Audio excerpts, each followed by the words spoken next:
Listen, how do you sum up your feelings? How do you explain the errors that you made this evening? Yeah, it's of course difficult to explain. First of all, we are not naive. We know that as Norwich City, we have to be at our best level in order to give ourselves a chance to win it at the best sides in this league, especially after playing 120 minutes in the cup against Man United and underload the last 35 minutes, and just with one centre back available, so with many problems in personal terms.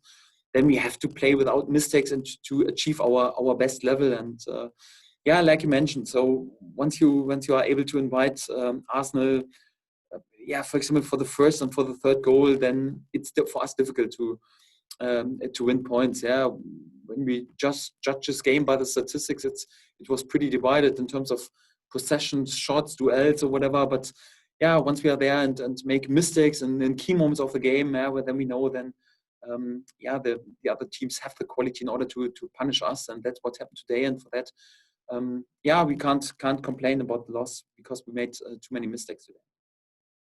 I mean, the mistake for the first goal by Tim Krul, how uncharacteristic is that? Yeah, it's a bit of a sign of the season because I don't blame Tim at all. So he plays a fantastic season, is outstanding, great leader in our room. I think probably our most consistent player, and I'm totally happy that we have him. And even he is allowed sometimes to be involved in the goal or to be there with a mistake. So that's we are all human beings, and sometimes even one of your most consistent players is there. Of course, it didn't help that much in a situation where we are struggling already in individual terms, and it didn't help us in this game. So without any doubt, of course, it was a crucial moment. But like I said before, so even Tim is then sometimes there was a mistake, and he's self-critical as well. He knows this, and of course, it was a big problem for this game today. And I got the feeling was a bit the same in the second half. Yeah, we were 0-2 back. Showed good reaction in the beginning of the second half. Martinez with some outstanding saves, and we're pretty close to score the first goal, to be back in the game. And then anyhow, we assisted to their third goal, and of course the game was done. So I think the mistakes, is the main topic of the story today. And for that, we have to say we didn't play or we had too many mistakes today, and in key moments in order to be capable to win some points.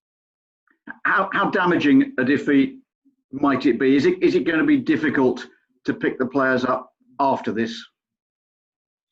Yes, definitely, because it was an important game, and we knew though with a good result today would have been completely back in the mix.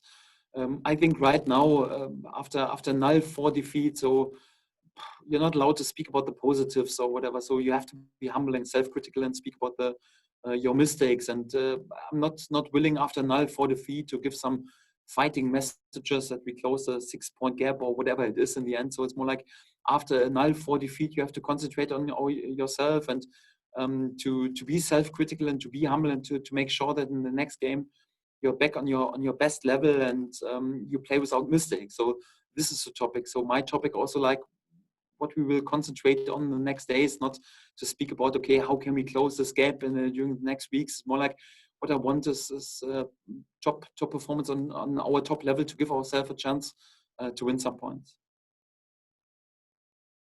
Daniel, thank you. Thanks a lot, Dean. Safe journey back. Can we bring in Nick Callow, please?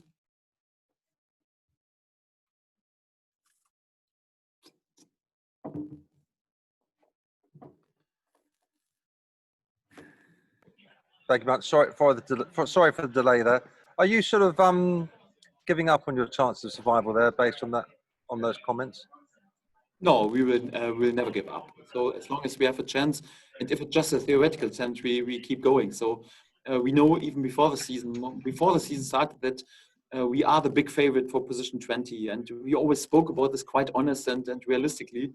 And we are still in the worst position of all competitors. But as long as we got a chance, we'll keep going. That's definitely for sure. And we try to win as many points as possible. And we try to win all our last games. But I think after 0-4 loss, and especially after having so many mistakes in the game, especially in crucial moments, then you're not allowed to to give some fighting messages or whatever. You have to make sure that you stay humble and concentrate on yourself instead of thinking too far ahead. So that's the only topic. So it doesn't make sense to say, okay, we will win 5 out of the last 6 or something like this. It's more like we have to make sure that our performance is again on top level, and this is a topic for the next days. Thank you. Thanks. If we could bring in Mark MB, please.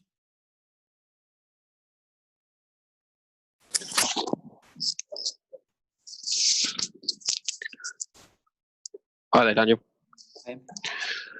You made 3 substitutions at half time, and you must have been delighted with the reaction. But is that almost an admission, almost, that in the first half you got your tactics a little bit wrong? No, I think in general, so we made it unbelievably difficult for Arsenal to score in the first 20 minutes. So they didn't have a chance. I think we had even the better chances. So it was a good situation with our counter-attack with Lucas Roop. There was a great strike of Ben Godfrey. Kenny McLean was in shooting position. So we wanted to be unbelievably solid in the first half in order to create out of this defensive solidity our game. But I got the feeling, so once we were there with this mistake before the null one, we felt a bit too sorry for ourselves in the 20 minutes after this. So it was not the tactical approach. It was more like that in general. So confidence was a bit away and felt a bit too sorry, and were not there with the same aggressiveness like we were before the goal. And yeah, I wanted to set a sign at halftime, so we changed a few times in personal terms. Also, our tactical approach, our base formation to give the players the sign. So it's not over. Come on, let's attack this game. And once we lose a game, okay, we do this with raising the flag, but not the white flag. So we want to go for it. And this was also a sign, and I was pretty light with the reaction, and we're pretty close to get this first goal to be back in the game. But then sadly, it was another crucial mistake when we, more or less assisted to their third goal. And after that, of course, the game was over, and the belief was then away. And the last minutes were just in order to make sure that we don't concede more goals. So in general, our mistakes were more or less like the key topics in this game before the first, and especially the third goal. And that was the topic today. I know you can't do anything about the mistakes, but we're sat just behind you in the press box today, and you seemed a couple of times to be quite upset with some of the refereeing decisions. I just wondered, especially for the penalty call down this end, just what you made of the performance of the referee today. Yeah, I disagree today in many situations, but to be honest, we lost the game 9-4, and then it's not up to me to blame the referee. Of course, there were a few topics and a few key decisions anyhow that didn't went in our favor, but to be honest, so once you lose the game 9-4, then it's not up to me to speak in public and criticize the referee. That's not my style anyhow. Then in this moment, I'm always self-critical and try to stay humble and speak about, okay, we were there with too many mistakes as well, and for that, no blaming of the referee from my side.